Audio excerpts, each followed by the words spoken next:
오늘 이 시간은 우리 이제 설교 제목에서 보셨던 것처럼 하나님은 여전히 살아계십니다 라는 제목으로 말씀을 나누려고 합니다. 자, 사실 저는 이제 오늘 이 말씀의 제목을 원래는 하나님은 죽지 않으셨다라는 제목으로 이제 하려고 하다가 너무 좀 이렇게 너무 자극적인 제목인 것 같아서 오늘 제목으로 이제 바꾸게 되었는데요.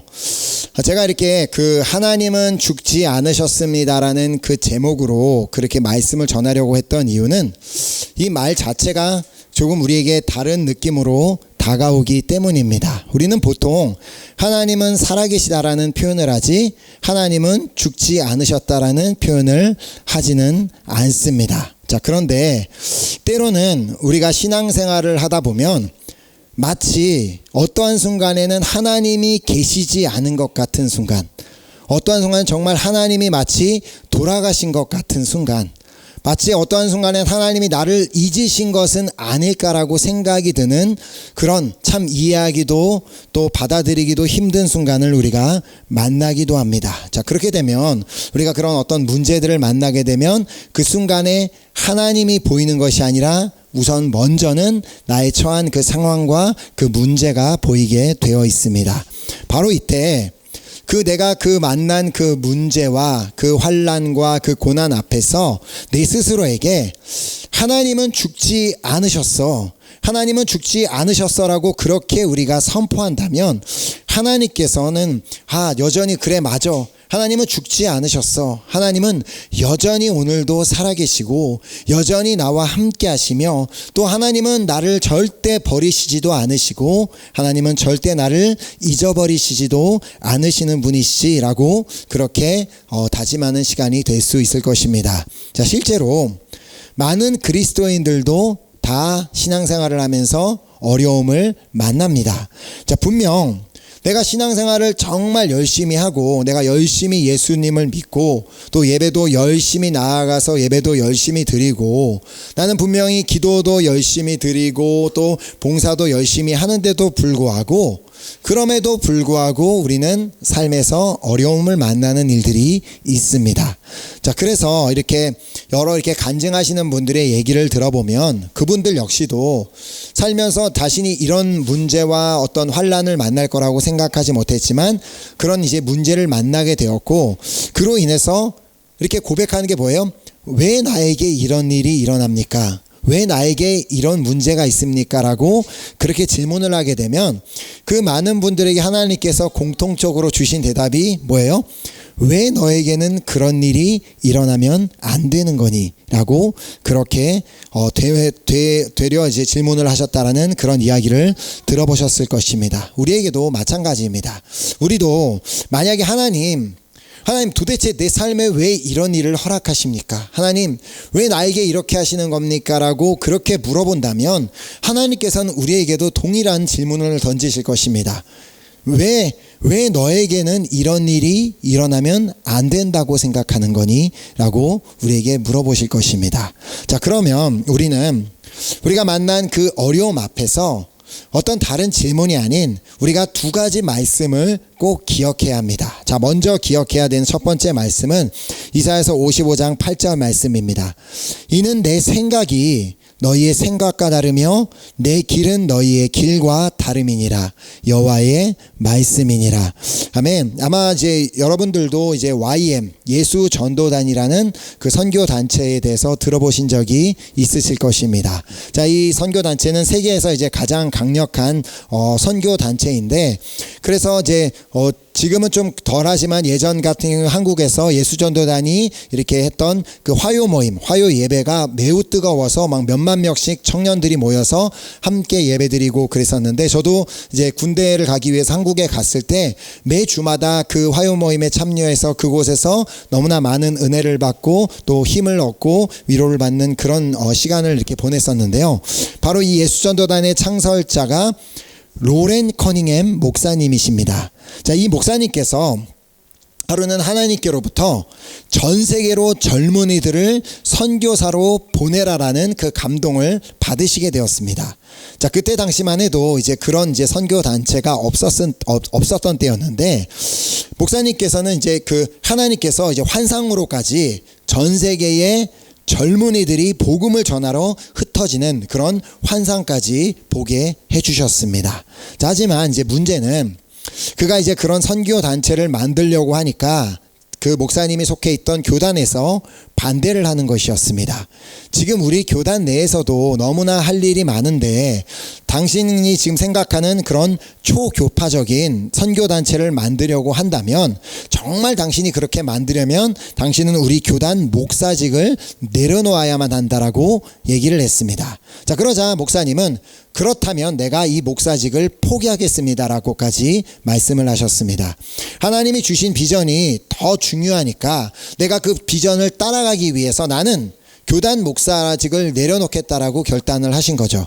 자, 친척까지도 이제 그 얘기를 듣고, 내가 너한테 돈을 빌려줄 테니까 그런 쓸데없는 짓 할 생각하지 말고 내 좀 사업을 해보지는 않겠느냐라고 그렇게 친척이 또 이제 권유를 하기도 했지만 또 그것까지도 다 포기해버리셨습니다.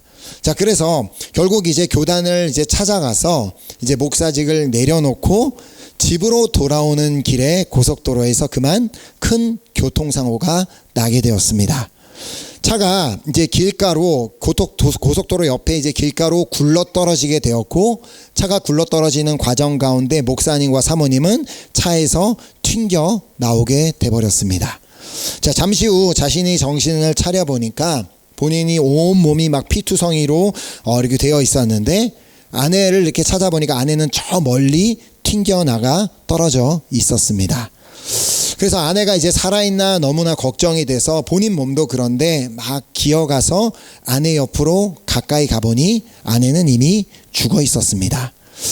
이미 그 아내의 머리는 다 깨져 있고 그리고 숨이 멈춰져 있었습니다. 그 상황 앞에서 이 커닝햄 목사님은 그냥 눈물밖에 나지 않았다고 합니다.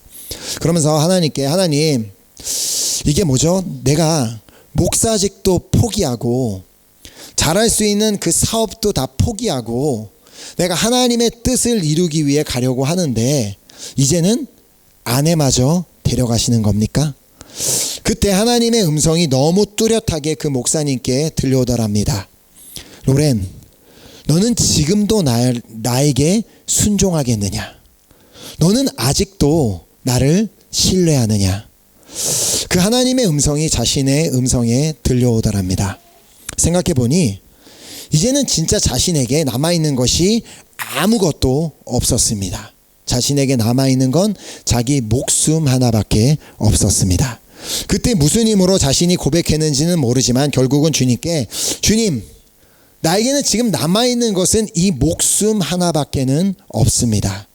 하나님께서 지금 이 내 목숨까지도 내놓으라고 하신다면 이 목숨도 주님 앞에 내드리도록 하겠습니다.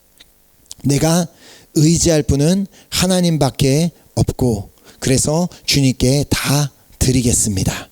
자, 이런 고백을 온 몸이 다 피투성이가 된 그가, 그렇게 다 죽어가는 그가, 그리고 죽은 아내 앞에서 그런 고백을 하나님 앞에 했다는 것입니다. 그랬더니 하나님께서 잠시 후에 그분에게 말씀해 주셨습니다. 내 아내 달리를 위해 기도하라. 그리고는 이제 더 이상 하나님이 말씀이 없으셨는데 도대체 지금 죽어있는 그 아내 앞에서 아내를 위해 무엇을 기도해야 될지 너무나 깜깜한 그 상황 가운데 자기도 모르게 어느 순간 입을 열어서 하나님, 달리를 살려주세요라는 기도를 하기 시작했습니다. 하나님, 달리를 살려주세요라고 그렇게 기도하자 갑자기 그곳에서 놀라운 일이 일어났습니다. 죽어있는 아내, 분명히 숨을 쉬지 않았던 아내가 갑자기 다시 숨을 쉬기 시작했던 것입니다. 그때 마침 어떤 사람이 이제 그 당시 이제 어두컴컴한 시간이었는데, 어두운 시간이었는데, 늦은 시간이어서 어두운 그런 밤이었는데, 한 사람이 길을 가다 차를 멈춰놓고 밑에 사고가 난 것을 확인하고 뛰어내려와서 이제 사고가 났냐고 물어보고, 그리고 응급차를 대신 불러주어서 결국 아내도 본인도 목숨을 다시 건지게 되었다고 하셨습니다. 이때 이후로 로렌 목사님 부부는 그 하나님의 사명 앞에서 더 이상 근심이 없었습니다. 왜냐하면 이제는 다 하나님께 맡겼으니까. 살고 죽는 것까지도 다 하나님 손안에 있음을 알고 있으니까 본인이 걱정하고 본인이 두려워할 필요가 없었습니다. 자, 그렇게 주님께 온전히 다 맡겨드리며 주님이 맡겨주신 사명을 감당했을 때 지금의 예수전도단이 될 수 있었습니다.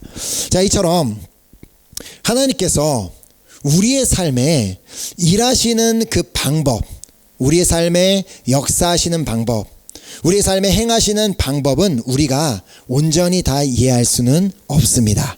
하지만 우리가 분명히 믿어야 되는 사실은 하나님께서는 지금 우리의 삶에서 당신의 뜻을 이루어가고 계시는 그 과정 중에 있음을 믿으시기 바랍니다. 아멘. 자, 우리에게 무엇을 가르쳐 주시기 위해서인지, 무엇을 깨닫게 주신지는 우리는 아직은 모르지만 하나님께서는 우리의 삶에 허락하시는 모든 것들을, 모든 상황들을 통해서 분명히 나에게 주시고자 하는 당신의 메시지가 있고 주시고자 하는 당신의 말씀이 있음을 우리는 반드시 깨달아야 한다는 것입니다. 자, 그리고 우리가 이제 기억하고, 문제 앞에서 기억하고 붙잡아야 하는 두 번째 말씀은 또 우리가 잘 아는 말씀이죠. 고린도전서 10장 13절 말씀. 사람이 감당할 시험 밖에는 너희가 당한 것이 없나니 오직 하나님은 미쁘사 너희가 감당하지 못할 시험 당함을 허락하지 아니하시고 시험 당할 즈음에 피할 길을 내사 너희로 능히 감당하게 하시느니라. 아멘. 내가 만난 시험은 내가 어떤 시험이라고요? 내가 감당할 수 있는 시험. 하나님께서 내가 그 시험을 감당할 만하니까 나는 당장 그걸 봤을 때 너무나 무섭고 감당할 수 없을 것처럼 느껴지지만 하나님이 보시기엔 그래, 너 이 정도 시험은 감당할 수 있을 것 같아 라고 우리에게 맡겨주신 시험임을 반드시 기억하시고 믿으시기 바랍니다. 자, 또한 오늘 본문 말씀을 통하여 오늘 우리는 한 가지 사실을 더 믿었으면 좋겠습니다. 오늘 본문 1절 말씀을 다시 보면 여호와께 감사하라. 그는 선하시며 그의 인자하심이 영원함이로다. 이 시편 기자의 고백대로 우리가 하나님 앞에 하나님께 감사할 이유가 있는데 그 이유는 바로 하나님이 선하시기 때문이며 또 하나님의 인자하심이 영원하기 때문입니다. 자, 특별히 또 이제 이 다음에 이어지는 2절부터 4절까지를 보게 되면 계속해서 하나님의 인자하심을 강조하고 있음을 볼 수 있습니다. 자, 2절 4절을 보면 2절부터 4절을 보면 이제 이스라엘은 말하기를 그의 인자하심이 영원하다 할지로다. 이제 아론의 집은 말하기를 그의 인자하심이 영원하다 할지로다. 이제 여호와를 경외하는 자는 말하기를 그의 인자하심이 영원하다 할지로다. 자, 이제 2절에서 보면은 이스라엘, 그리고 3절에서는 그 아론의 집, 그리고 4절에서는 여호와를 경외하는 자들, 바로 이런 자들이 하나님의 인자하심이 영원하다고 그렇게 고백하라고 말하고 있습니다. 자, 이스라엘은 바로 하나님께 속한 하나님의 백성들을 의미하며 아론의 집은 제사장의 가문으로서 바로 하나님을 섬기는 자들을 또 의미하고, 그리고 여호와를 경외하는 자들이라면 당연히 하나님을 믿고 따르는 모든 그리스도인들을 의미합니다. 자, 즉 모든 사람이 함께 어떤 특별 사람만 그렇게 고백하는 것이 아니라 하나님을 믿는 사람이라면 모든 사람이 다 하나님의 인자심이 영원하다고 고백하라고 하는 이유는 바로 이 하나님의 인자하심은 모든 사람에게 동일하기 때문입니다. 아멘. 어떠한 사람에게만 하나님의 인자하심이 더 크고 어떤 사람에게는 작은 것이 아니라 모든 사람에게 하나님의 인자하심은 다 동일하다는 것입니다. 자, 그리고 그 인자하심은 또 영원하기 때문에 우리가 감사할 이유가 있습니다. 자, 바로 우리가 이 사실을 이제 믿어야 하는데, 문제를 만났을 때 우리가 무엇을 믿어야 하냐면 바로 하나님의 인자하심이 영원하다라는 사실을 믿어야 합니다. 자, 특별히 여기서 사용된 이 인자하심이란 이 단어는 히브리어로 헤세드라는 단어입니다. 제가 이전에도 한번 이 단어를 이제 설명해 드린 적이 한번 있는데, 헤세드는 어떻게 딱히 이렇게 한 단어로, 이제 프랑스어로도 뭐 한국어로도 마찬가지고 딱 한 단어로 설명할 수 없는 하나님께만 있는 하나님의 속성이자 하나님의 특성을 말합니다. 자, 헤세드를 이제 뭐 굳이 사전을 찾아봐서 사전적인 의미를 한번 본다면 이런 의미를 갖고 있습니다.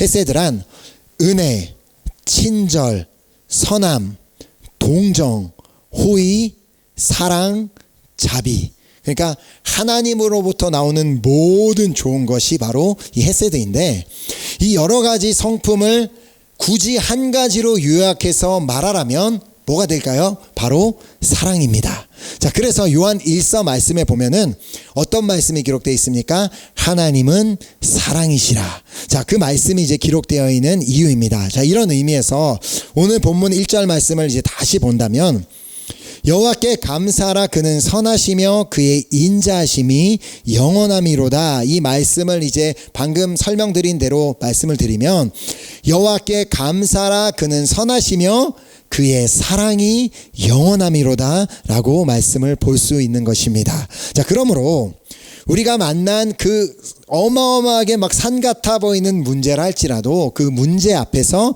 우리가 믿어야 하는 분명한 사실은, 하나님은 나를 사랑하시고, 나를 사랑하시되 그냥 사랑이 아니라 영원한 사랑으로 나를 사랑하고 계신다라는 사실입니다. 자, 그래서 이사야서 49장 15절은 말씀합니다. 여인이 어찌 그 젖 먹는 자식을 잊겠으며 자기 태에서 난 아들을 긍휼히 여기지 않겠느냐. 그들은 혹시 잊을지라도 나는 너를 잊지 아니할 것이라. 아멘. 자, 하나님은 이 자리에 있는 그 어떠한 분도 절대 1분 1초 잠깐이라도 잊으시지 않고 늘 언제나 그 영원한 사랑, 멈추지 않고 끝이 없는 그 영원한 사랑으로 여러분 모두를 사랑하고 계심을 믿으시기 바랍니다. 아멘. 자, 그래서 오늘은 바로 이 영원한 하나님의 사랑을 너무나 잘 나타내 보여주고 있는 이 시편 118편 전체에 기록되어 있는 말씀 중에 이제 핵심 말씀들을 한번 이제 살펴보려고 합니다. 자, 이 시편 118편은 이 처음 절과 그리고 마지막 절을 반복해서 사용한 수미상관법을 사용했음을 볼 수 있습니다. 자, 수미상관법은 첫 번째와 마지막 글이 동일하게 사용됐을 때, 시를 쓸 때 이제 사용하는 이제 방법인데, 자, 그래서 마지막 절인 이제 29절을 보면, 여호와께 감사하라, 그는 선하시며 그의 인자하심이 영원함이로다. 자, 1절 말씀이랑 글씨 하나도 틀리지 않고 똑같습니다. 자, 동일하게 1절과 29절에 동일한 말씀이 이제 기록되어 있는데, 이 말씀을 이제 저도 이제 이 말씀을 이렇게 준비하면서 문득 이제 저에게 들어온 생각이, 시편 기자가 이 시편 118편을 쓰면서 1절과 29절에 처음과 끝에 동일한 말씀을 기록할 때는, 처음과 끝이 되시는 하나님, 알파와 오메가 되시는 그 하나님을, 바로 그 하나님을 그 하나님께 고백하고 그 하나님에 대해서 말하고 싶었구나라는 그 사실을 깨닫게 하셨습니다. 그래서 이렇게 처음과 끝에 같은 이제 문장을 사용할 때에는 이 내용, 바로 여호와께 감사하라, 그는 선하시며 그의 인자하심이 영원함이로다라는 이 말에 가지고 있는 구체적인 의미, 그래서 그런 내용들을 설명해주고 보충해주고 있는 내용이 바로 2절부터 28절까지 기록이 되어 있는 것입니다. 자, 우리를 향하신 하나님의 그 사랑이, 정말 그 영원한 하나님의 사랑이 무엇인지를 이제 보여주고 있는 말씀이 이제 무엇인지를 우리가 한번 5절에 보면은, 자, 5절에 보면 이런 말씀이 있습니다. 내가 고통 중에 여호와께 부르짖었더니 여호와께서 응답하시고 나를 넓은 곳에 세우셨도다. 자, 하나님의 사랑이 영원하시기 때문에, 그냥 사랑이 아니라 영원한 사랑이기 때문에 당신의 자녀가 문제를 만나 고통스러워하고 있을 때, 문제를 만나 괴로워하고 있을 때, 그때 정말 너무나 고통 가운데 하나님께 부르짖었을 때 하나님께서 응답을 하여 주시는데, 그 응답이 뭐라고요?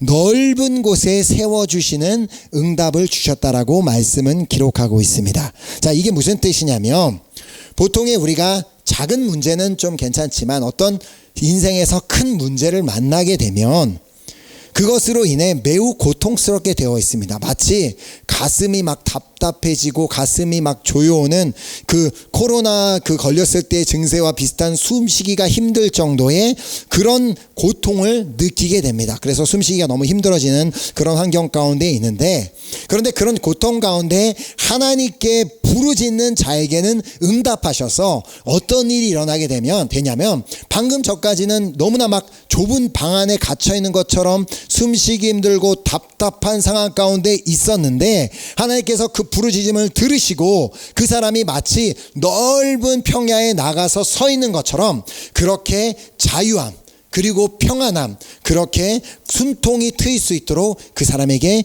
역사해 주신다라는 말씀입니다. 자, 왜냐하면 하나님께서는 당신의 자녀가 막 고통스러워하고 힘들어하고 정말 아픔 가운데 있는 것을 원하시지 않고, 당신이 사랑하는 자녀가 온전히 정말 자유함 가운데 평안 가운데 있기를 원하시기 때문입니다. 자, 그 다음 또 6절이 말씀합니다. 6절은 여호와는 내 편이시라 내가 두려워하지 아니하리니 사람이 내게 어찌할까. 자, 여기서 중요한 것은 여호와는 내 편이다라는 말씀이 가진 의미입니다. 자, 이 말씀을 오해할 수가 있는데, 이 말씀은 하나님은 내 편이고 당신의 편이 아닙니다라는 그런 말이 아닙니다. 자, 만약에 하나님이 내 편만 되시고 우리 앞에 계신 집사님의 편 안 되고 선교사님 편이 안 되면, 그러면 뭔가 하나님께 문제가 있는 거잖아요. 하나님은 사랑의 하나님이신데, 모든 사람을 동일하게 사랑하신 하나님인데 하나님이 내 편만 되신다면 그것이 말이 되지 않는 것처럼, 여기서 말하는 내 편은 하나님은 언제나 나와 함께 하시며 언제나 나를 위해 일하시는 분임을 의미하는 말입니다. 자, 하나님께서 나와 함께 하시기 때문에, 하나님께서 나와 늘 동행하시고 내 곁에서 함께 하시기 때문에 내가 두려워하지 않을 이유가 있고, 그리고 내가 그 어떤 사람이라도 두려워하지 않을 이유가 있다는 것입니다. 자, 그 다음에 이제 7절 말씀을 보면, 여호와께서 내 편이 되사 나를 돕는 자들 중에 계시니 그러므로 나를 미워하는 자들에게 보응하시는 것을 내가 보리로다. 자, 하나님이 나와 함께 하시며 나를 위해 일하고 계시기 때문에 하나님께서 어떤 일까지 행하시냐면 나를 돕는 자들까지 붙여 주신다고 말씀하십니다. 자, 물론 우리 하나님은 눈에 보이시지 않지만 그 하나님은 계속해서 일하고 계시며, 또 때로는 내가 너를 위해서 이렇게 일하고 있단다라고 하며 사람들을 우리에게 붙여주시는, 그렇게 하나님의 도우심을 직접 보여주시는 경우가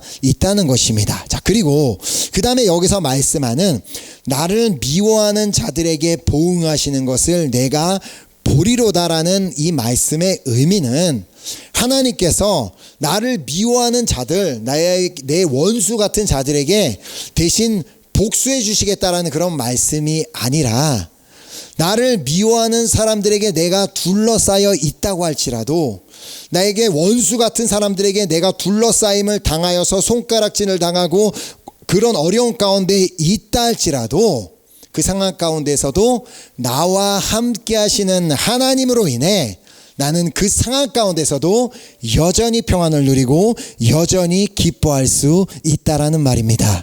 자, 바로 이 일이 너무나 유명한 스데반 집사님에게 일어났습니다. 스데반 집사님은 아무 잘못한 것 없이 복음을 전했다는 이유 하나만으로 끌려가서 신문을 당하고, 그 다음에 그는 이제 돌에 맞아 죽을 위기에 처해져 있었습니다. 근데 그 당시에 그 상황에 놓여져 있던 스데반 집사님의 얼굴을 보았던 모든 사람들이 했던 얘기가 뭐예요?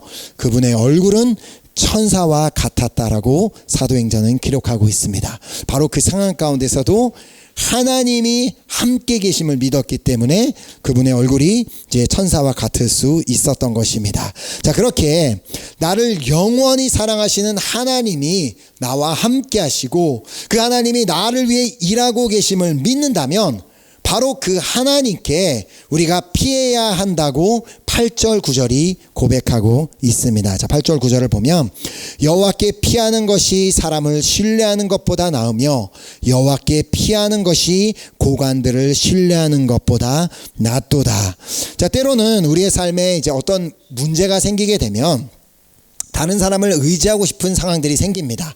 저 사람이 좀 나를 도와줄 수 있지 않을까. 저 사람이라면은 그럴 만한 능력이 있고, 그럴 만한 재정적인 능력이 있고, 힘이 있고, 그렇게 생각할 수 있지만, 그러나 우리가 알아야 하는 분명한 사실 한 가지는 그들에게 그런 능력이 있다 할지라도 그들은 하나님만큼 나를 사랑하지는 않습니다.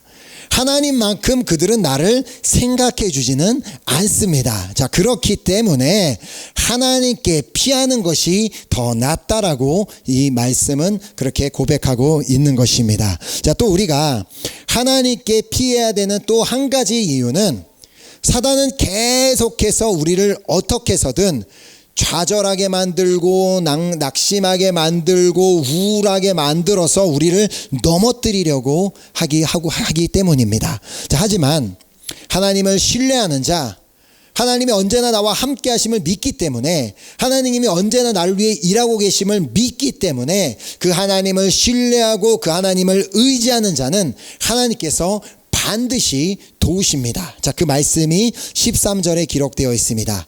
너는 나를 밀쳐 넘어뜨리려 하였으나 여호와께서는 나를 도우셨도다. 아멘.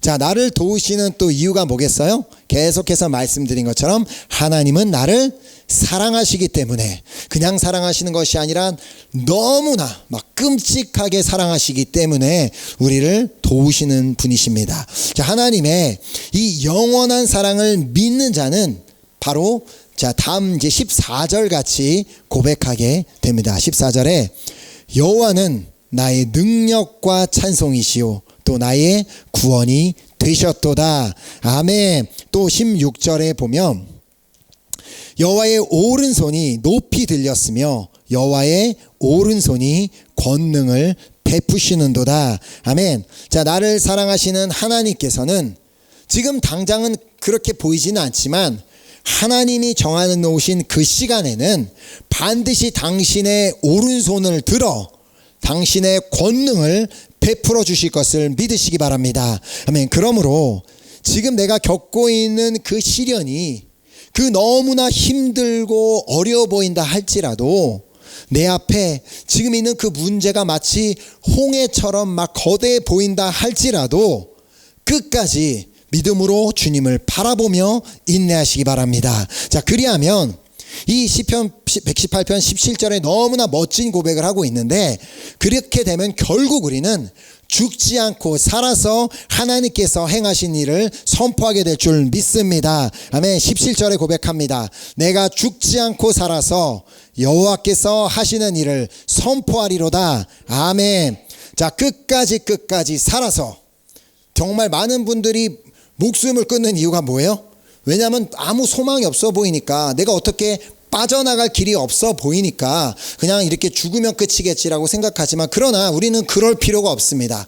우리는 끝까지 살아서 여호와께서 하시는 일을 보고 여호와께서 하시는 일을 선포하게 되는 날이 반드시 오게 될 줄 믿습니다. 아멘. 자, 물론 때로는 하나님께서 나를 그렇게 준비해 가시는 그 과정이, 나를 연단해 가시는 그 과정이 매우 아프고 또 고통스러울 수 있습니다. 하지만 분명한 사실은 하나님께서 나를 그렇게 연단하시는 목적은 나를 그냥 힘들게 하시기 위함이 아닙니다. 그 나를 연단하시고 나를 훈련시키시는 목적은 내가 결국은 정금같이 되어 나올 수 있도록 그렇게 나를 만들어가고 계시는 과정 중에 있음을 믿으시기 바랍니다. 아멘. 아까 말씀드린 그 로넨 커닝햄 목사님을 하나님께서 연단하신 이유는 그가 그런 어떤 죽음 앞에까지 가는 그 상황 가운데서 그렇게까지도 그를 몰아가셨던 이유는 그 상황 가운데서도 여전히 하나님을 신뢰함을 배우고 여전히 하나님을 의지함을 배우고 하나님의 전능하심을 배우게 하시기 위하여서, 그리고 그분을 결국은 정금같이 만들어 세계 선교에 사용하시기 위함이었습니다. 자, 그러므로 우리가 18절 말씀도 기억했으면 좋겠습니다. 여호와께서 나를 심히 경책하셨어도 죽음에는 넘기지 아니하셨도다. 자, 하나님께서 아무리 정말 때로는 내가 잘못한 것 때문에 넌 이것은 그러면 안 되라고 우리를 좀 매질을 하실 수도 있고, 또 때로는 나를 더 정말 거룩하고 더 정말 주님의 백성답게 만드시기 위해 나를 매우 강하게 우리를 연단한다고 할지라도 하나님은 절대 우리를 죽이시지는 않습니다. 왜냐하면 하나님께서 나를 지금 이토록까지 막 연단하시고 훈련시키시는 이유는 결국은 다 그렇게 만들어서 쓰셔야 되는데 그 중간에 죽어버리면 쓰임을 못 받기 때문에 하나님은 반드시 우리를 그렇게 연단해서 쓰셔야 되기 때문에 우리를 죽이시지는 않는다는 것입니다. 자, 그러므로 믿음으로 다음과 같이 고백할 날을 기대하시기 바랍니다. 자, 24절 말씀입니다. 이날은 여호와께서 정하신 날이라, 정하신 것이라 이날에 우리가 즐거워하고 기뻐하리로다. 아멘. 자, 그러므로 어떠한 상황 가운데서도 절대 낙심하지 말고 끝까지 믿으시기 바랍니다. 아멘. 저도 이제 솔직히 개인적으로 정말 낙심하는 순간이 있었습니다. 정말 너무 좌절이 되고 이게 뭐지? 하나님 왜 나에게 이런 일이 일어날 수 있습니까? 라고 하는 순간이 있었지만, 그러나 저도 믿기로 결단했습니다. 왜냐하면 그 이유는 간단합니다. 믿는 것 외에는 다른 방법이 없기 때문입니다. 자, 다른 방법이 있으면 다른 방법을 따라가시기 바랍니다. 그러나 솔직히 하나님을 믿는 것 외에는 다른 방법이 없으니까 그것이 가장 최고의 길이고 최고의 방법이기 때문에 우리 모두도 그냥 믿기로 결단하는 우리 모두가 되었으면 좋겠습니다. 자, 믿는다면 내가 정말 하나님이 나를와 함께 하시고 나를 위해 일하고 계심을 믿는다면 오늘 내가 해야 할 일은 바로 그 일을 앞으로도 새 일을 행하여 주실 그 하나님께 감사하고 그 하나님을 높이는 것입니다. 자, 시편 118편 28절에 주는 나의 하나님이시라 내가 주께 감사하리이다. 주는 나의 하나님이시라 내가 주를 높이리이다. 아멘. 어제 이제 기도 모임 시간을 통하여서도 하나님께서는 우리에게 이제 유기성 목사님을 통하여서 우리에게 말씀을 주셨습니다. 먼저 믿고 결과를 지켜보라. 우리가 이미 하나님께서 다 행하여 주신 건 믿을 필요가 없습니다. 이미 다 행하여 주셨는데 그냥 감사합니다만 하면 되는데, 아직 우리의 삶에 행하여 주시지 않은 것 아무것도 보이진 않지만 그냥 믿고 그 다음에 결과를 지켜본다면 우린 반드시 그 하나님의 일을 보게 될 줄 믿습니다. 자, 히브리서도 말씀하죠. 믿음은 바라는 것들의 실상이요 보이지 않는 것들의 증거니. 자, 그러므로 믿음은, 진정한 믿음은 정말 점 하나 보이지 않는데도 불구하고, 정말 아무것도 뭔가 보이지 않음에도 불구하고 그 상황 가운데 믿고 감사하고 찬양하는 것, 이것이 진정한 믿음인 줄 믿습니다. 자, 왜냐하면 하나님은 나를 영원히 사랑하시기 때문입니다. 아멘. 자, 그리고 그 하나님은 죽지 않으셨습니다. 내 상황은 죽은 것 같은 상황처럼 보인다 할지라도 하나님은 죽지 않으셨습니다. 그 하나님은 여전히 오늘도 살아계시며 그 살아계신 하나님께서는 나와 함께하고 계시고 나를 위해 일하고 계십니다. 아멘. 자, 그래서 오늘 시편 118편이 다음과 같이 시작하고 다음과 같이 마치는 이유입니다. 자, 1절 말씀을 다시 보면 여호와께 감사하라. 그는 선하시며 그의 인자하심이 영원함이로다. 아멘. 우리 하나님은 선하신 분이십니다. 아멘. 자, 그러므로 선하신 분이 주시는 모든 것은 다 선한 것입니다. 아멘. 우리가 이전에 말씀을 받은 것처럼 하나님이 지으신 모든 것이 선함에 감사함으로 받으면 버릴 것이 없습니다. 아멘. 자, 그러므로 또 선하신 분이 이끄는 길, 그 길은 선한 길인 줄 믿으시기 바랍니다. 자, 물론 내 생각엔 하나도 안 선해 보일 수 있습니다. 이건 모르겠다. 이거는 하나님이 하시는 일 같지 않아. 이건 뭔가 문제가 있는 것 같아 할지라도 그 상황 가운데서도 하나님께서는 나에게 선한 것을 주셨고 또 앞으로도 선한 것을 주실 것이며 나를 여전히 계속해서 선한 길로 인도하고 계심을 끝까지 믿으시기 바랍니다. 아멘. 자, 왜냐하면 이 선하신 하나님께서 나를 영원히 사랑하시기 때문입니다. 자, 오늘 이 믿음으로 문제 가운데 좌절하거나 낙심하는 사람이 아무도 없기를 간절히 소망합니다. 자, 하나님은 여전히 살아계십니다. 하나님은 오늘도 여전히 살아서 우리 예배드리는 이 자리 가운데도 살아 역사하실 뿐만 아니라 우리의 삶의 터전, 우리가 어디에 가든지 무엇을 하고 있든지 하나님은 그곳에서 살아서 역사하고 계시기 때문에 끝까지 그 하나님을 믿고 그 하나님을 바라봄으로 말미암아 정말 믿음으로 승리하는 우리 사랑하는 은혜교회 성도님들이 되시기를 예수 그리스도의 이름으로 축복합니다. 아멘. 이 시간 우리